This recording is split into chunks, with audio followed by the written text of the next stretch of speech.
Donc Jean 14, versets 23 à 29, Jésus lui répondit, « Si quelqu'un m'aime, il gardera ma parole, et mon Père l'aimera. Nous viendrons vers lui, et nous ferons notre demeure chez lui. Celui qui ne m'aime pas ne garde pas mes paroles, et la parole que vous entendez n'est pas de moi, mais du Père qui m'a envoyé. Je vous ai parlé de cela pendant que je demeure auprès de vous.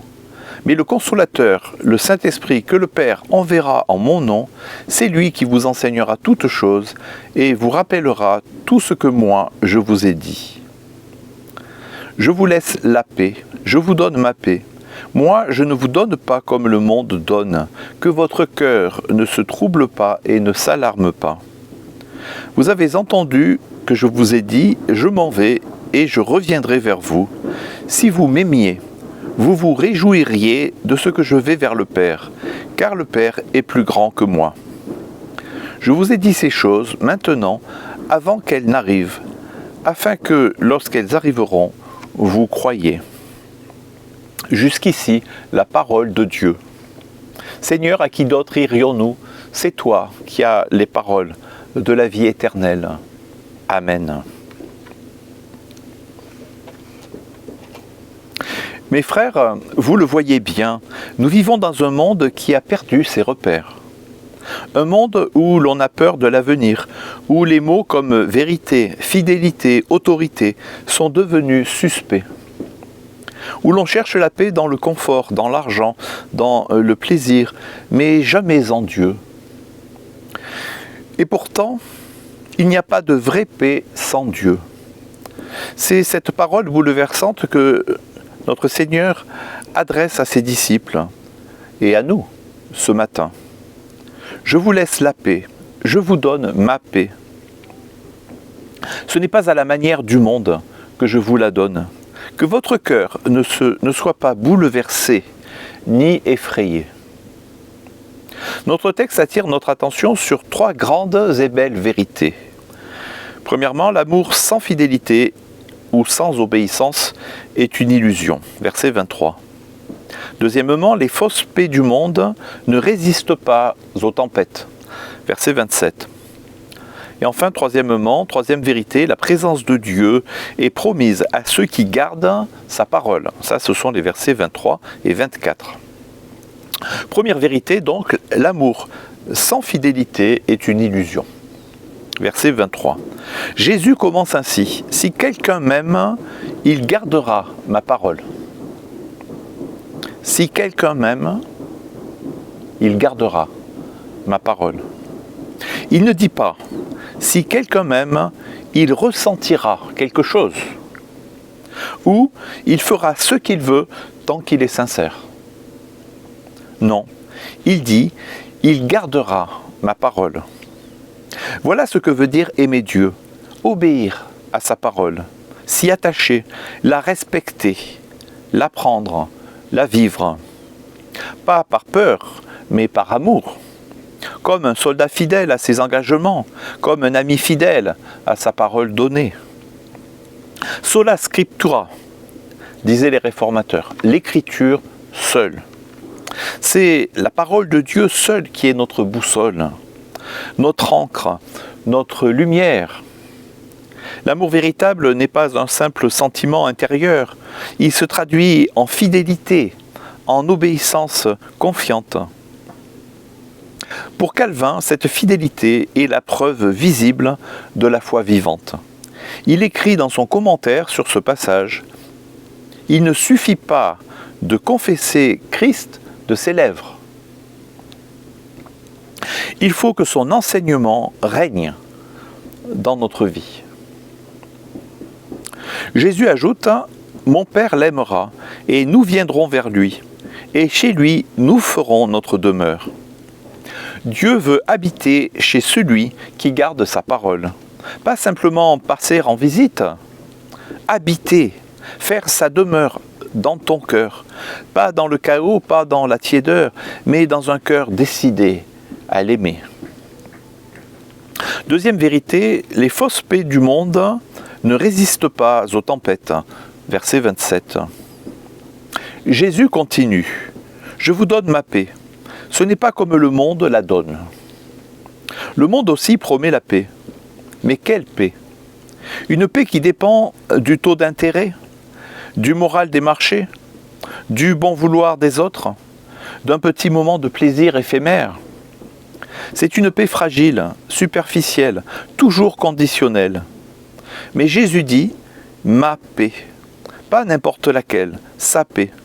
Une paix ancrée dans la certitude de l'amour du Père, dans la présence du Saint-Esprit, dans l'espérance de la vie éternelle. Cette paix-là ne dépend pas des circonstances, elle ne fuit pas dans l'épreuve, elle ne s'effondre pas à l'hôpital ou sur le champ de bataille. Elle tient, parce qu'elle vient d'en haut. Luther commente ce verset dans son sermon de 1532. Cette paix, dit-il, n'est pas celle que le monde connaît.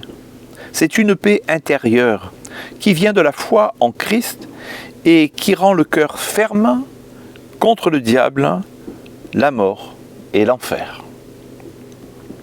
Ce n'est pas une absence de combat, c'est la présence du Christ dans le combat. Il faut savoir que ce verset de Jean 14, verset 27, a souvent été cité ou évoqué dans des contextes de guerre, d'exil, de souffrance. Dietrich Bonhoeffer, théologien et résistant allemand, écrit depuis sa prison des lettres empreintes de cette paix qui vient de Dieu. Il écrit à sa fiancée, je cite, « Rien ne peut nous arriver, sauf ce qui nous vient de la main de Dieu ». Une parole qui résume fort bien Jean 14, verset 27, dans une expérience concrète de fidélité dans l'épreuve. Dans les lettres de poilus de la Première Guerre mondiale, certains soldats citent ou paraphrasent ce verset comme source de consolation divine. La paix du Christ, quand tout vacille. Pour un militaire déployé loin de sa famille, sous tension constante, la paix semble souvent une illusion. Le monde vous propose une paix de surface, quelques instants de calme, une distraction sur un écran, un appel quand le réseau le permet, mais rien qui apaise l'âme en profondeur. Jésus, lui, promet une paix différente, une paix qui tient debout quand tout chancelle, une paix qui ne dépend pas des circonstances, ni des bulletins météo, ni des ordres de mission. Cette paix vient de sa présence. Elle entre dans le cœur de celui qui écoute sa parole, qui l'accueille, qui lui obéit. Troisième vérité, la présence de Dieu est promise à ceux qui gardent sa parole. Versets 23 à 24. Jésus insiste, « Celui qui ne m'aime pas ne garde pas mes paroles. » Voilà un avertissement clair. Dieu ne s'impose pas à ceux qui le rejettent. Il ne fait pas semblant d'être en communion avec ceux qui méprisent sa vérité, qui méprisent sa loi, qui méprisent sa parole. Et ce rejet, aujourd'hui, il est partout, dans les discours politiques, dans certaines lois, dans les choix personnels, où l'on veut le droit sans le devoir, la liberté sans la vérité, la paix sans la repentance.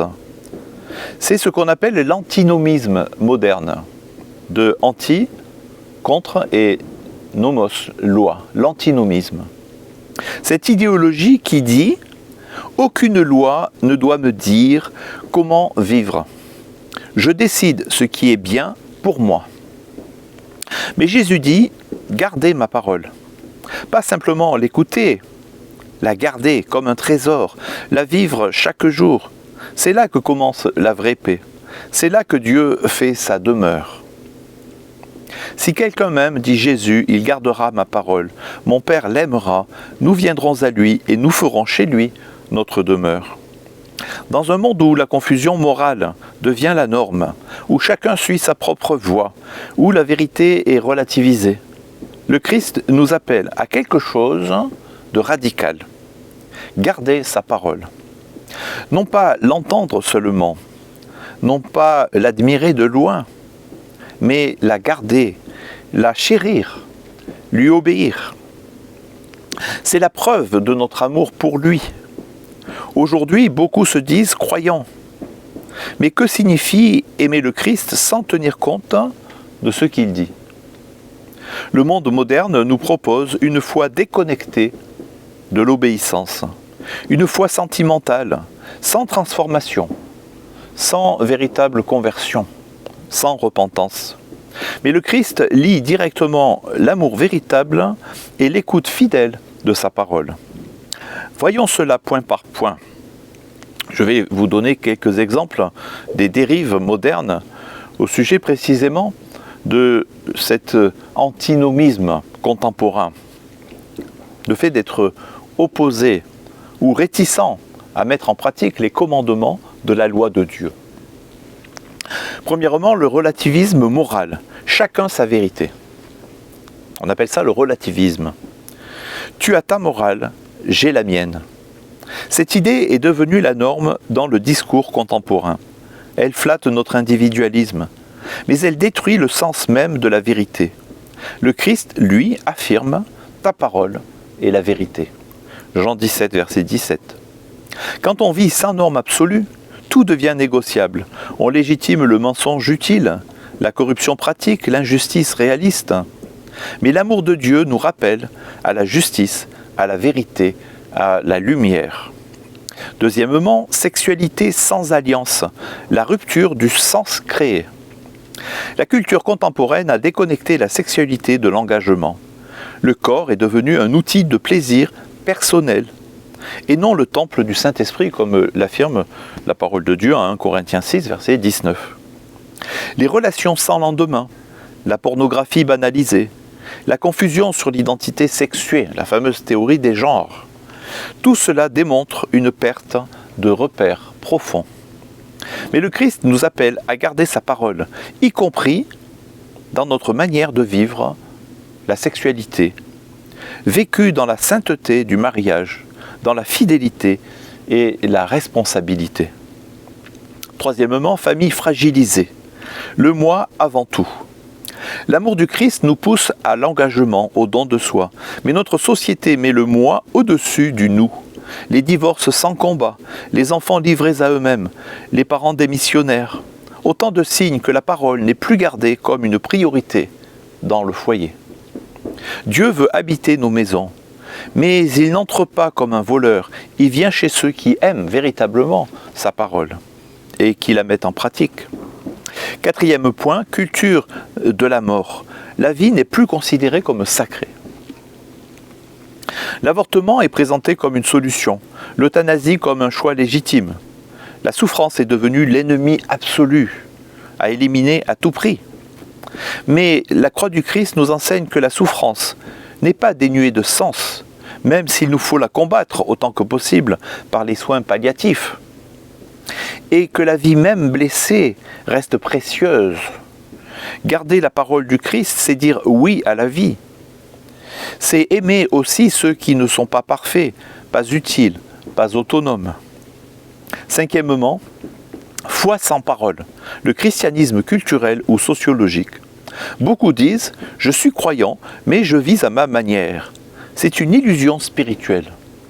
L'amour du Christ n'est pas un vague sentiment.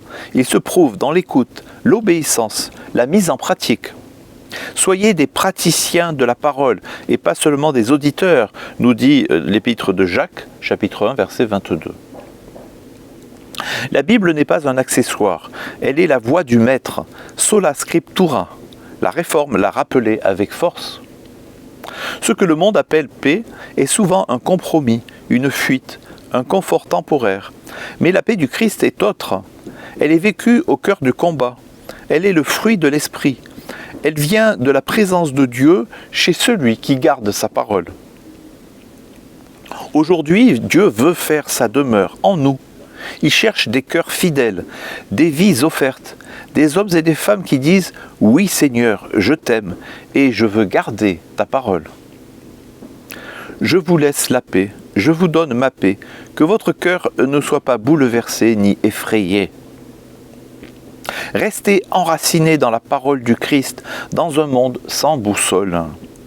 Frères et sœurs, camarades en mission, le monde d'aujourd'hui ressemble à une mer démontée. Les repères se brouillent. Ce qui était appelé bien est désormais qualifié de mal, et l'inverse. L'individualisme règne, la vérité est relative, et beaucoup avancent sans but, sans espoir, sans boussole. Mais vous, soldats et croyants, Vous n'êtes pas appelés à vous laisser emporter par le courant. Vous êtes appelés à tenir ferme, à marcher droit, à garder la parole du Christ. Il vous a donné sa paix, et cette paix ne vacille pas. Il vous a promis sa présence, et cette présence ne déserte jamais. Alors voici quelques conseils pour demeurer enraciné dans la parole et vivre une vie digne et sainte. Premier conseil, lisez chaque jour un court passage de l'Évangile. Même 5 minutes suffisent. Avant une journée de service ou le soir au calme, ce sont les paroles de vie. Sans elles, on s'éteint. Avec elles, on tient debout. Une suggestion, commencez par l'Évangile selon Jean, par exemple. Lisez lentement, priez et méditez. Deuxièmement, priez avec simplicité et régularité. Pas besoin de longues phrases. Dites simplement « Seigneur, garde-moi fidèle, rends-moi vrai, donne-moi ta paix ». Dieu honore une prière sincère, même murmurée au fond d'un blindé ou en patrouille. Troisièmement, entourez-vous de frères d'armes dans la foi. Cherchez ceux qui partagent votre foi, même discrètement. Une parole partagée, une prière ensemble avant le service, ça peut changer une journée et une vie. Quatrièmement, refusez les compromis avec l'esprit du monde. Le monde vous dira « profite, mens, triche, lâche-toi, personne ne regarde ». Pas vu, pas pris. Mais vous portez un autre uniforme, celui du Christ. Gardez-le propre, tenez ferme, il vous voit, il vous soutient. Cinquièmement, rappelez-vous toujours, la vraie paix ne vient pas du monde. Elle ne dépend pas du calme extérieur.